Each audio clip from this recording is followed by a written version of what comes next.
Leyes como la de los convenios colectivos de 1958, la de asociaciones de 1964 y la de prensa de 1966, que buscaban la modernización y el relativo aperturismo del país, sin embargo tuvieron efectos no previstos para el régimen, ya que crearon las condiciones para establecer vínculos de encuentro, solidaridad y discusión, donde cristalizó una nueva cultura política que reclamaba derechos, libertades y una salida democrática al estilo europeo, y propiciaron las condiciones favorables para la extensión tanto de la disidencia política como de la conflictividad social en empresas, universidades y en barrios periféricos de la ciudad.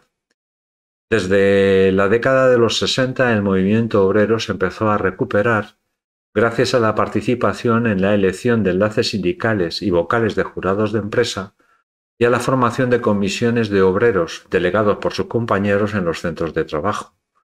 Estas comisiones defendían los intereses de los trabajadores ante el incumplimiento de la legislación laboral por parte del empresario y no se sentían representados por el sindicato vertical ni por las estructuras y los órganos impuestos por el régimen. Generalmente estas comisiones estaban formadas por hombres jóvenes que no habían participado en la guerra civil y en ellas coincidieron activistas de procedencias diversas, como comunistas guardando una estricta clandestinidad, trabajadores defensores de los intereses colectivos y miembros de movimientos católicos como de la Hermandad Obrera de Acción Católica y las Juventudes Obreras Católicas.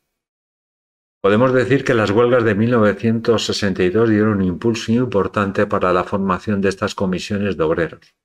En los años siguientes se formaría un movimiento cuya voluntad era agrupar a todos los asalariados y que se ganaría la empatía de toda la población. Comisiones Obreras se proclamó como un movimiento sociopolítico para la defensa de los intereses obreros en toda su extensión, no solo referido a los problemas laborales.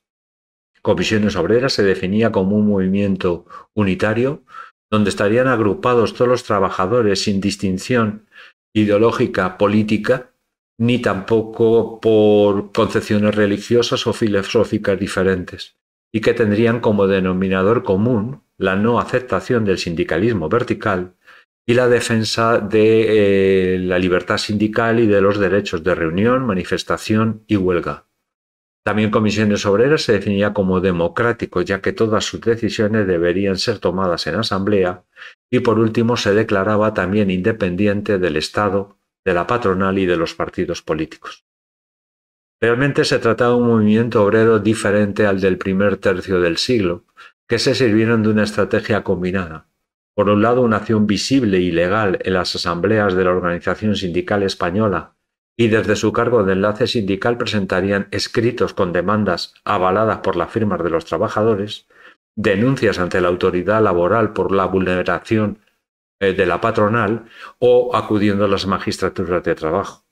Y por otra parte, harían un trabajo clandestino que sería el encargado de coordinar la preparación de acciones ilegales como paros, huelgas o manifestaciones en la calle. ¿Quiénes colaboraron en la extensión de comisiones obreras? Pues colaboraron gente de muy diversa procedencia, trabajadores con un compromiso político, profesionales, en especial abogados laboralistas, y movimientos apostólicos, así como clérigos a título individual. Pero sobre todo, y el más activo, fue el Partido Comunista de España, que desde su cambio táctico de 1948, donde vieron que las luchas sociales reivindicativas podrían constituir el eje de acción principal para acabar con la dictadura. En la segunda mitad de la década de los 60, nuevos grupos izquierdistas como el Partido Comunista de España Internacional, la Organización Revolucionaria de Trabajadores, el Movimiento Comunista de España o Bandera Roja, pugnaron al PC el liderazgo de las comisiones obreras. El régimen estaba preocupado porque la masa trabajadora había perdido el temor a adoptar unas posturas de indisciplina laboral como medio para conseguir sus mejoras sociales. Entonces dio una serie de respuestas. Por ejemplo, desde el Ministerio de Justicia, en diciembre de 1965, redactó una ley que modificaba el artículo 222 del Código Penal, que limitaba la aplicación del delito de sedición a participantes en huelgas que no tuvieran un móvil laboral. Esto no quiere decir que se aceptaran las huelgas.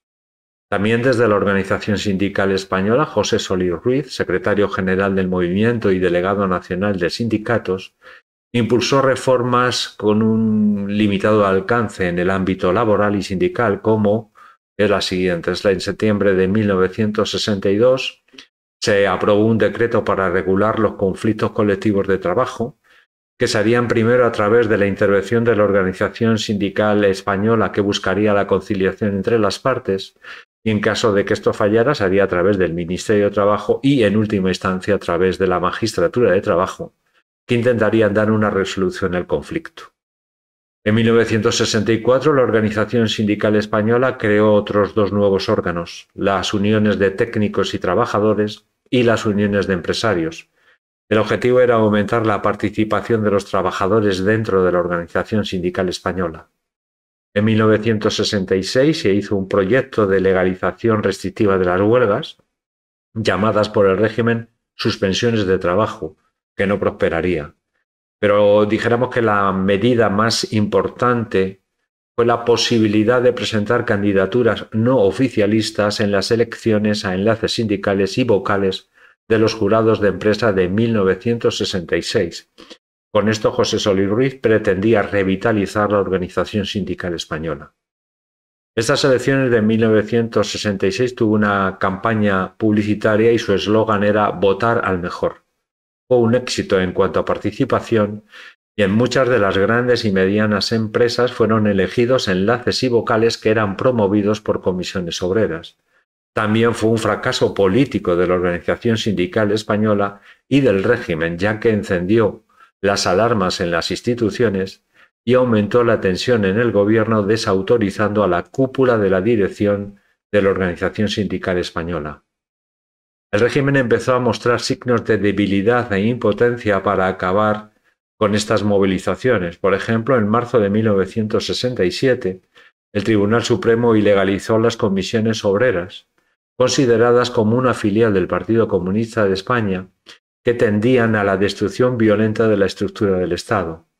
Y por su parte, la Organización Sindical Española desposeyó a los cargos electos que participaron en acciones de protesta, y muchos de ellos fueron encarcelados tras ser juzgados por el Tribunal de Orden Público.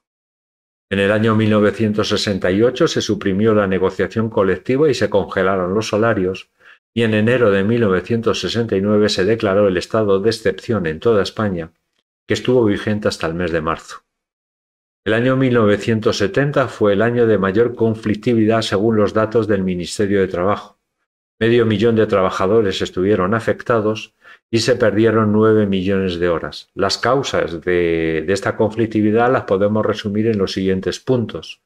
La reactivación de las negociaciones colectivas tras la paralización de los años 1968 y 1969, el aumento del activismo obrero con una militancia más joven, más activa y radicalizada, y la extensión de los conflictos fuera de los núcleos industriales, dijéramos, tradicionales.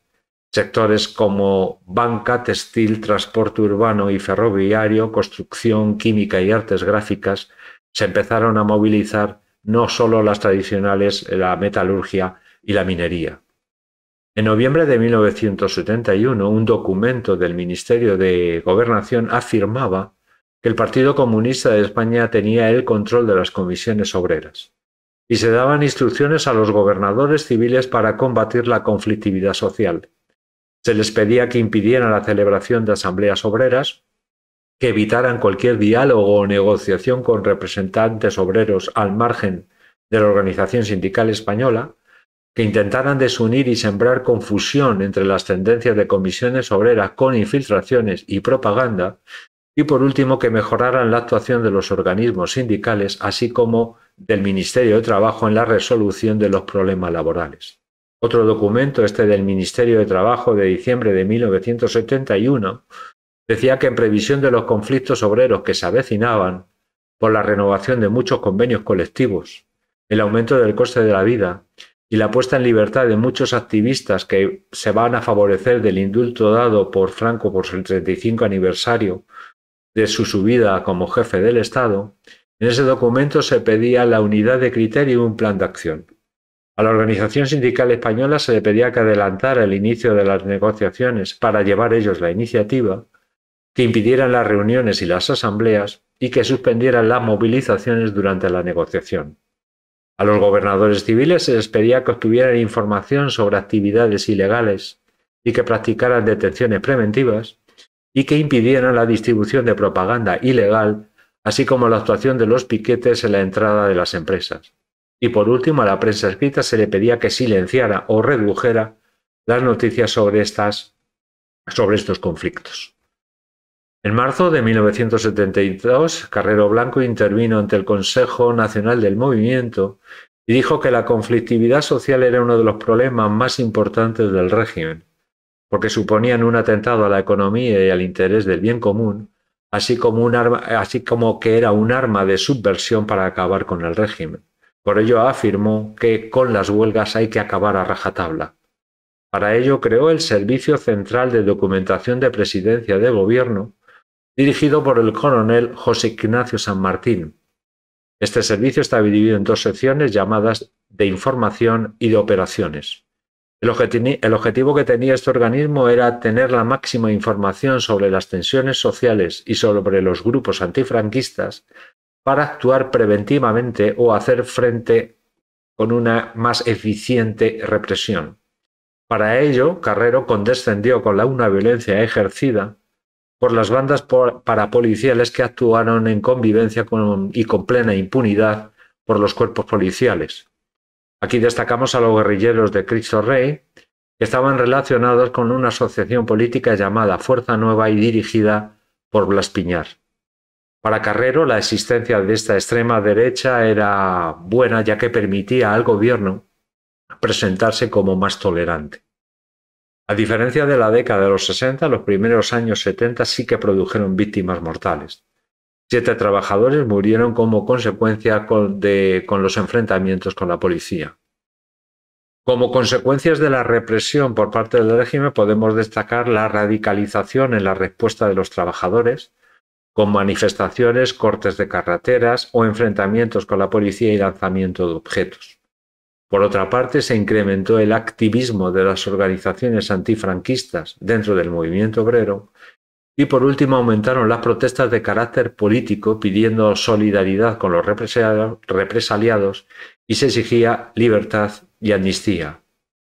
Pero la represión ejercida por el régimen no consiguió paralizar los conflictos, sino todo lo contrario. Aumentó la solidaridad más que el miedo y parte de la sociedad empezó a mostrar actitudes de desapego y de rechazo hacia el régimen. Visto el fracaso de la represión, la organización sindical española volvió a realizar unas reformas laborales que no van a suponer unos cambios, dijéramos, apreciables. En mayo de 1970 hubo un decreto para dar una mayor agilidad y flexibilidad a los procedimientos de conciliación, mediación y arbitraje. En 1971 se aprobó la ley sindical que solo contribuyó a aumentar las tensiones en el gobierno entre la familia falangista y tecnócrata. Y por último, la Ley de Convenios Colectivos de diciembre de 1970 declaraba a la organización sindical española como sindicato único y obligatorio. En el próximo vídeo vamos a dedicarlo exclusivamente también dentro de la revitalización del movimiento obrero al proceso 1001, donde se juzgaron a 10 miembros de comisiones obreras.